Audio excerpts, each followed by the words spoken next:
সুনামগঞ্জের তাহিরপুর উপজেলা সীমান্ত দিয়ে ভারতে পাচারের সময় ৪৬ কেজি ইলিশ মাছ জব্দ করেছে বিজিবি।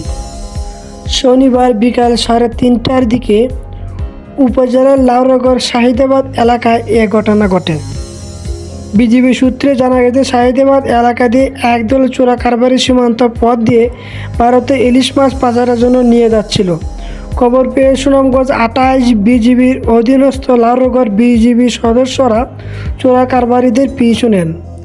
এক পর্যায়ে চোরা কারবারিরা এই বিজিবি সদস্যদের দেখতে পেয়ে দুটি ককশিট ভর্তি ইলিশ মাছ রেখে পালিয়ে যান। লাউড়াগড় বিজিবি ক্যাম্পের কমান্ডার মহিদুর রহমান বলেন, চোরা কারবারিরা বিজিবির উপস্থিতি টের পেয়েই দুটি ককশিট ভর্তি ইলিশ শাহিদাবাদ এলাকায় রেখে পালিয়ে যান।